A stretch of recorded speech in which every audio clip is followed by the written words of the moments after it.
Francisco, eres titular de la Dirección de Patrimonio Mundial del INAH. Esta oficina es la encargada de difundir, capacitar e implementar herramientas que contribuyan a la preservación de los sitios mexicanos inscritos en la lista de Patrimonio Mundial y de las expresiones que forman parte de la lista representativa del patrimonio cultural inmaterial de la humanidad de la Organización de las Naciones Unidas para la Educación, la Ciencia y la Cultura, o sea, UNESCO. Eres historiador y gestor cultural con más de 30 años de experiencia en el ámbito del patrimonio cultural y mundial. Ocupabas el cargo de subdirector de Patrimonio Mundial desde 2007. Tu formación académica se ha desarrollado en instituciones como la Universidad Nacional Autónoma de México, el Centro Internacional de Estudios para la Conservación y la Restauración de los Bienes Culturales, la Unión Internacional para la Conservación de la Naturaleza y la Universidad para la Cooperación Internacional. Sí es mucho.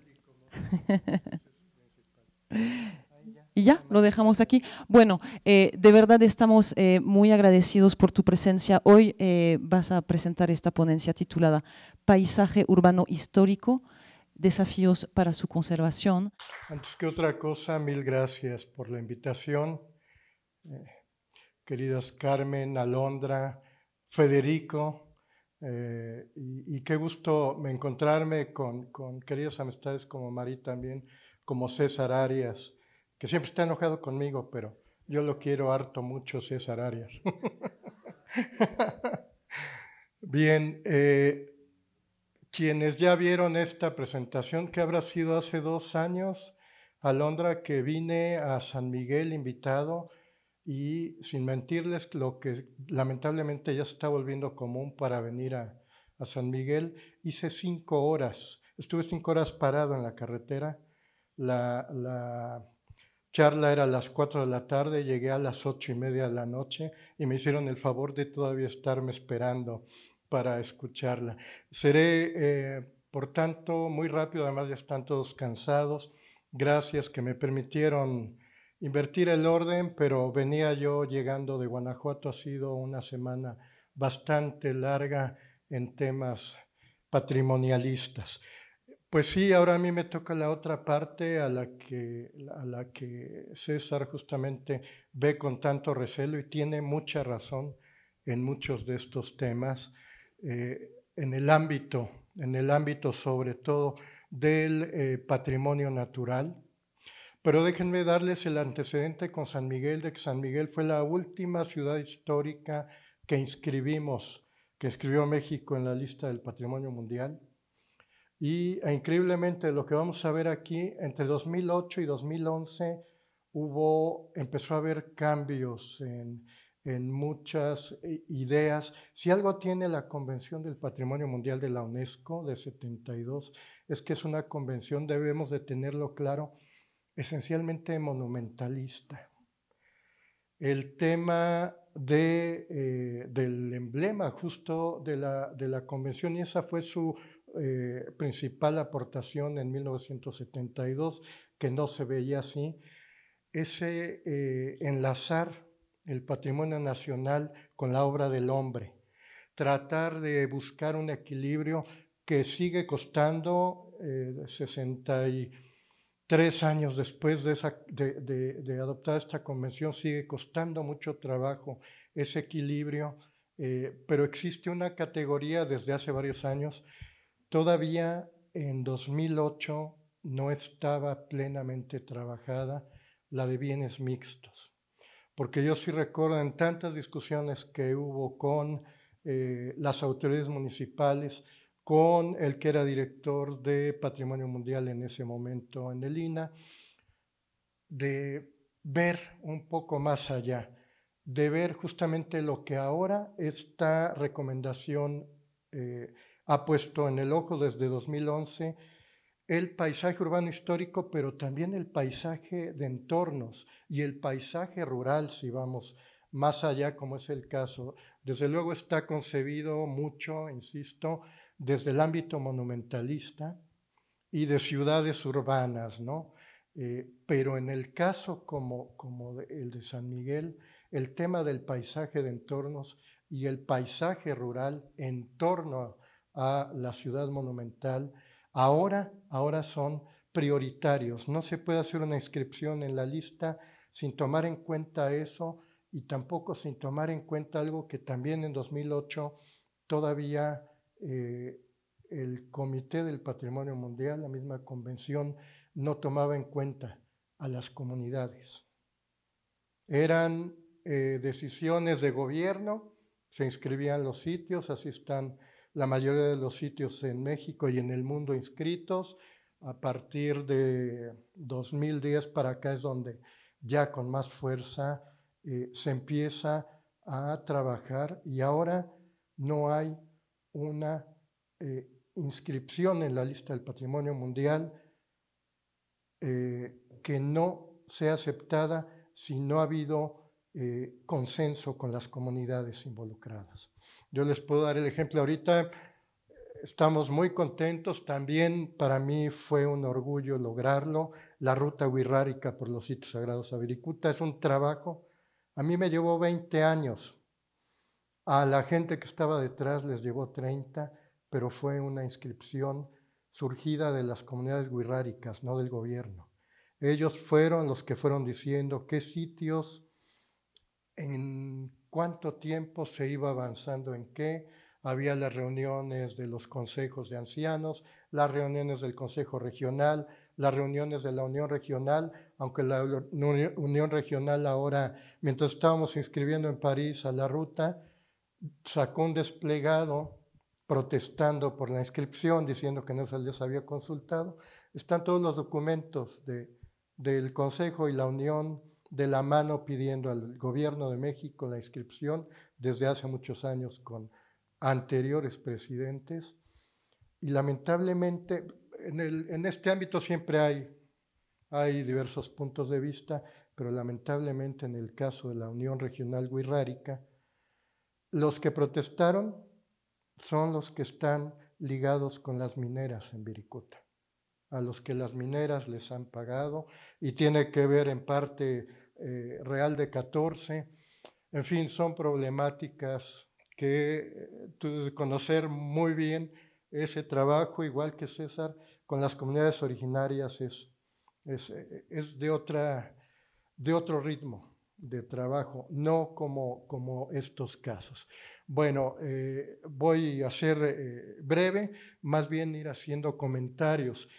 Este tema del paisaje urbano y del paisaje de entornos, como pueden ver, en Europa ya venía discutiéndose desde el año 2000, pero no así en el resto de las regiones, digámosle así, de la UNESCO. Era ese tema cada vez más apremiante en el ámbito latinoamericano y del Caribe de lograr ese equilibrio y que se reconociera, estoy estorbando, ¿verdad? Sí. Me hago para acá, no, para que vea la doctora, para que la doctora pueda ver, como está muy acá el tema, o me paso del otro lado, sin problema. Esas discusiones que se fueron dando en el seno de la UNESCO, si algo tiene la Convención del Patrimonio Mundial, es que es una convención muy dinámica. Hay permanente discusión en los conceptos, ha habido una evolución en el mismo concepto de patrimonio y desde luego en las reglas del juego, en cómo debe de operar la convención y desde luego las problemáticas de conservación de 1972 no son las mismas que en 2025. Por eso ha sido permanentemente revisada el tema de las buenas prácticas en la gestión de la conservación de los sitios y de ese compromiso del que hablábamos hace rato, del que hablaba César, de que todos debemos, para la UNESCO todos nosotros, los que vivimos en el ámbito de algún bien del patrimonio mundial o que estamos al margen de ellos, que tenemos que ver con estos temas, todos somos responsables por la conservación de los sitios, sea en México, sea en otras partes del mundo. Por eso, bueno, empecemos con los Sí, vengo y le quiero agradecer de antemano, me hizo favor Emilio Lara. Con Emilio igual, desde el ámbito de gobierno, hemos tenido momentos buenos de poder trabajar y otros no tan buenos. Esas son las dinámicas, desafortunadamente, de la función pública, pero bueno, este tipo de temas en San Miguel, ya lo verán al final las fotografías que amablemente Emilio me pasó hoy en la mañana y yo estaba subiendo rápidamente a la presentación para que veamos dónde estamos situados en San Miguel con esta problemática. Todo esto amenaza, este fue un caso para nosotros emblemático. Este proyecto que ven a la derecha era una orden del gobernador del estado de Oaxaca en el cerro, justamente Fortín, en Oaxaca.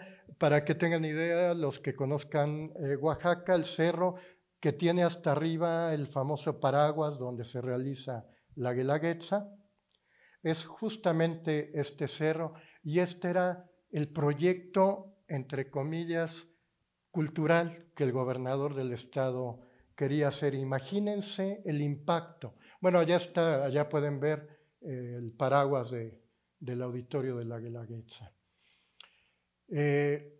Todo esto, bueno, hay ejemplos aquí que hemos tenido y que también las instituciones normativas tienen grandes problemáticas porque, por ejemplo, la Ley Federal de Monumentos es igual del 72 y no se ha actualizado.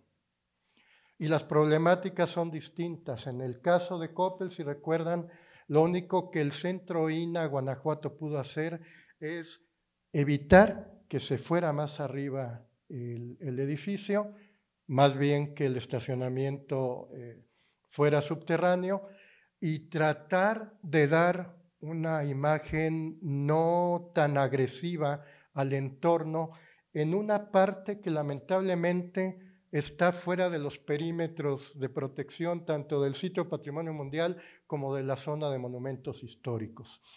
Ya les platicaré del caso de Oaxaca, cómo lo pudimos resolver, pero son esos también los temas en los que ustedes como sociedad tienen también mucho trabajo que hacer para, de la mano con las autoridades, yo desde el ámbito del Instituto Nacional de Antropología e Historia, tratemos de evitar los mayores daños a los sitios. Hay muchas problemáticas en los centros, ya imagino lo que estará por ahí pensando Alondra, sí, pero es que el centro INA, sí, los centros INA tienen lo suyo también, que no me escuchen. Si dije que lo dije, borras esa parte, Carmen, por favor. Los centros INA tienen también sus temas, todo lo tenemos claro en ese sentido. Los tratados internacionales, es lo que debemos de tener en cuenta, son en el ámbito mexicano, legislativo, son ley suprema para nosotros.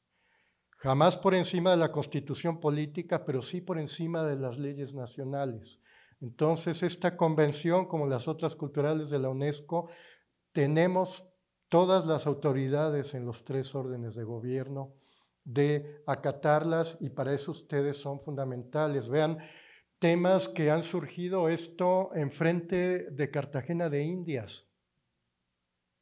Las problemáticas por todos lados. No hay un sitio de los 1,248 inscritos hasta este año en la lista del Patrimonio Mundial, no hay uno solo que tenga pequeños, medianos o grandes problemas sociales, económicos, culturales, turísticos, inmobiliarios, que son las presiones más grandes, como lo mencionó César, y son esta torre inclusive.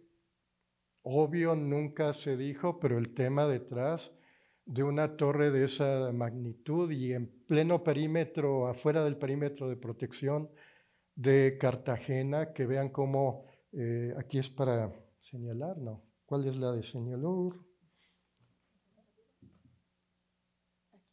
¿Esa? Ahí está, gracias. No quiere. Ah, ya, perdón. Vean la fortaleza y el impacto brutal de la torre. Una torre, ya sabrán ustedes, en Colombia, de por dónde venían los fondos para esa torre, ¿no? La recomendación sobre el paisaje urbano histórico, yo lo sigo diciendo porque en México la hemos aplicado a pesar inclusive de las autoridades y hemos logrado éxito con ella. Es el instrumento normativo de la UNESCO que nos ha permitido ir de alguna manera paliando, porque desafortunadamente todas las autoridades involucradas en la conservación del patrimonio, la mayoría de los casos somos reactivas a problemas que ya surgieron y que no se vislumbró prever o no se consideró que habría ese tipo de problemas. Les repito, la problemática de conservación del patrimonio está cambiando con una celeridad impresionante, así como también tenemos temas. En 2008, cuando César estábamos pensando, seguramente tú sí, porque eres más del ámbito del patrimonio natural, pero los de patrimonio cultural, ¿cuándo íbamos a pensar que el cambio climático afectara de esa manera a los sitios del patrimonio mundial? Me voy a apurar, Mari. Sigamos, vean los ejemplos. Esto en Azerbaiyán, el barrio histórico en Bakú es pequeño. Y vean el impacto que tienen 3 torres detrás, que no están ni siquiera cerca, están más retiradas, y el impacto de todo esto que viene fragmentando, que transforma radicalmente a las zonas, ¿no? Tuvimos esta batalla, a mí me tocó también darla. Esto que ven aquí en Chiloé, en una zona donde todas las casas que ustedes pueden ver son de madera, donde el paisaje urbano, el paisaje cultural y natural era fundamental. Además esta es la iglesia más grande de las 16 inscritas en la lista del Patrimonio Mundial, todas de madera. Y de repente llega un inversionista y dice, yo quiero hacer un estacionamiento. Y estos eran los niveles del estacionamiento, que ya ahí, bueno, había este antecedente. Se estaba negociando ese tema según las autoridades de la isla de Castro, que es esta en Chiloé. Y de repente apareció el gran centro comercial y vean ya totalmente disminuida la más importante de las iglesias de Chiloé, de las inscritas, las proporciones ante esto. Acá recordarán varios de ustedes lo que se intentó hacer. Es la primera vez que yo implementé en 2012 en el Cerro del Fortín en Guanajuato. Nos presentan el proyecto, ahí el alcalde tuvo la buena ocurrencia, digámosle así, de invitarme a ver el proyecto de los inversionistas, y resulta que presentaban que aquí iba a haber un gran museo, un gran centro cultural, y de repente al proyectista, enseñándonos los planos y demás y una maqueta, le digo, oiga, ¿y esto de atrás qué es? Era el proyecto de 400 casas. Y se detuvo. La primera vez que en México se implementó la recomendación del paisaje urbano histórico, en otros países decían que no servía para nada, y nosotros demostramos que sí. Eso no es garantía. ¿Cuántos años pasaron ya? 13 años, y de repente empieza otra vez el tema de si quieren construir ahí en Guanajuato. Lo volví a escuchar ahora ayer, el tema de ese tipo de construcciones. Bueno, me voy a ir adelantando. ¿Qué hice? Hice algo que no debía. Perdón. A ver. por favor. Miren la Torre Peli cuando se estaba construyendo en la isla de la Cartuja, gracias, disculpa. En la Torre de la Cartuja, Sevilla tiene solo 3 monumentos que son patrimonio mundial. La ciudad histórica no es patrimonio mundial, son 3 monumentos. La catedral, obviamente, con la Giralda, el Alcázar y el Archivo de Indias. Y vean el impacto que tuvo detrás, esta torre ahí sigue en pie. Claro, ahora le venden a uno que las mejores vistas de Sevilla, desde ese lado. Vean los impactos brutales al entramado del paisaje urbano histórico. En 2005 hubo la discusión, se me olvidó ahorita, no es la Carta de Viena de 2005, fue a partir de esto, una estación en Viena. Esto llevó a Viena a la lista del Patrimonio Mundial en Peligro, después salió y ahora está otra vez en la lista en peligro Viena por 2 torres, 2 grandes torres que el impacto fue mayor, por ejemplo, que estos temas.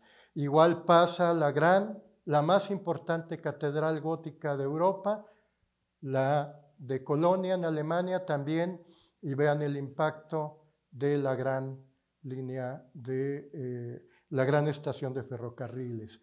Acaba de pasar en 2021 con Liverpool, que el valor universal excepcional del sitio estaba basado en la relación de la ciudad histórica con el mar, pero ahí las autoridades de Liverpool decidieron que era más importante el desarrollo portuario a la Declaratoria de Patrimonio Mundial, y Liverpool en 2021 salió de la lista del Patrimonio Mundial por este tema. Esta me la voy a pasar, siempre son ejemplos. A mí me encanta esta intervención, pero tomemos en cuenta que es una capital, un centro histórico de una capital, no es una población como la nuestra. Aquí vemos Salvador de Bahía, cómo ha logrado conservar su entramado urbano. Aquí vemos Trinidad en Cuba, cómo han preservado el entramado urbano.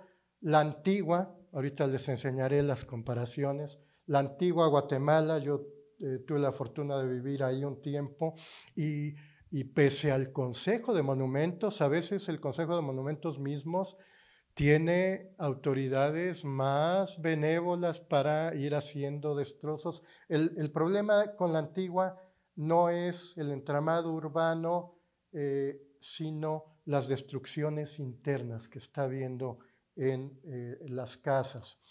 Me voy a ir mucho más rápido. Todos estos sitios tienen problemáticas. Potosí, el problema que tiene es también de alteración de espacios, pero no aparece aquí el principal cerro, que es también parte del patrimonio mundial, que es un cerro minero. Están totalmente acabando con él, y ahí el paisaje de entornos. Miren, por ejemplo, todavía nosotros en San Miguel nos hemos salvado de este tipo de construcciones. Me voy a ir ya más rápido. Las adecuaciones que hay, unas buenas. Yo siempre digo que la arquitectura contemporánea buena enriquece el valor universal de los sitios del patrimonio mundial. La arquitectura mala, por el contrario, afecta. Valparaíso tiene muchas problemáticas. Esta es la pequeña zona declarada Patrimonio Mundial, y, por ejemplo, en Valparaíso los grandes problemas que tienen anualmente son los incendios.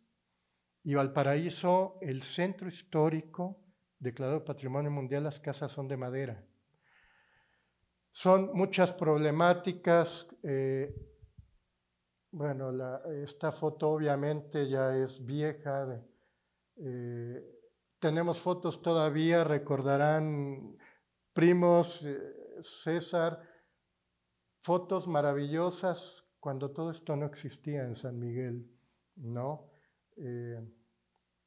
Y termino presentándoles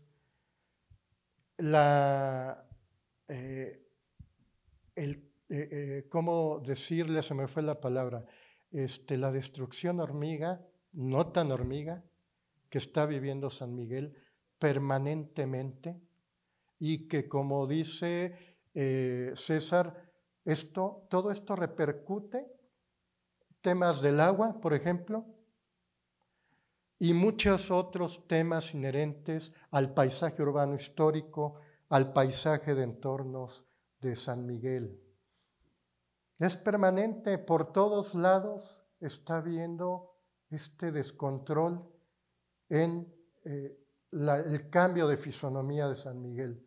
Es realmente increíble que se esté dejando que esto suceda, y yo sí les insisto mucho, tiene que reaccionar la sociedad, sean sanmiguelenses, sean de fuera que viven acá, se vinieron por algo a San Miguel, no creo que porque esperen que pongan un gran mall en el centro de San Miguel, sino por esa riqueza arquitectónica, las tradiciones de las que hablaba César, todo lo que hacía realmente de San Miguel un lugar excepcional, con valor universal excepcional, y que mantenía ese espíritu del lugar del que hablaba Orlando. Yo vengo de estar en misión de evaluación de Pátzcuaro.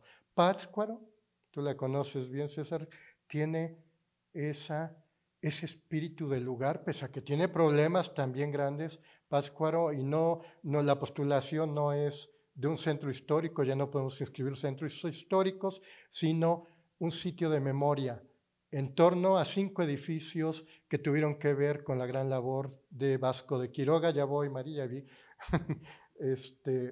ya estoy terminando, pero todos estos temas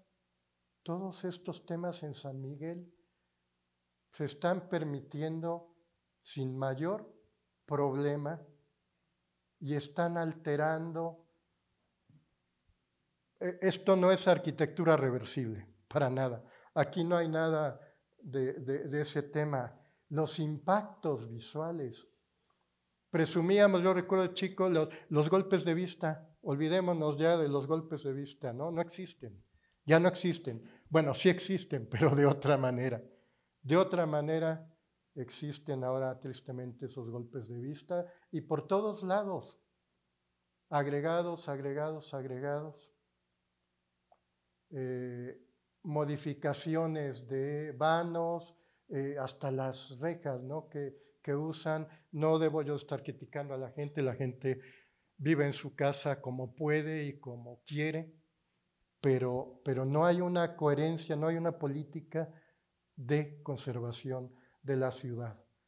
Perdón las fotos, como las amplié, quise ampliarlas, me las mandó Emilio y las subí como pude, por eso están borrosas, pero sí se dan una idea de cómo las alteraciones. Está una de las calles más emblemáticas de San Miguel y lo que está sucediendo. Y en cambio, vean la antigua Guatemala, donde ven esa distorsión. Esto existía ya. Estos niveles son originales, obviamente, en edificios específicos, pero vean el entramado urbano. Yo no les digo que estoy de acuerdo, por ejemplo, con estos colores, ahí son modas también, pero eso sí es reversible. Esto sí es reversible, esto no está afectando en ningún momento a la ciudad. Vean la relación del entorno y miren que la presión urbana en la antigua también está brutal.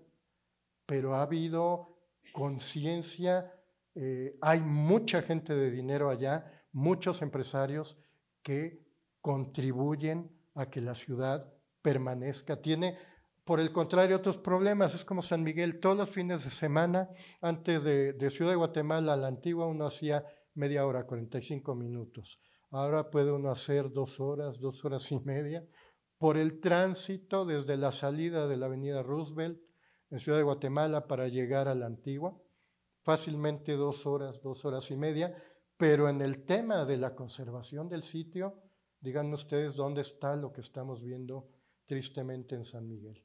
Y bueno, gracias.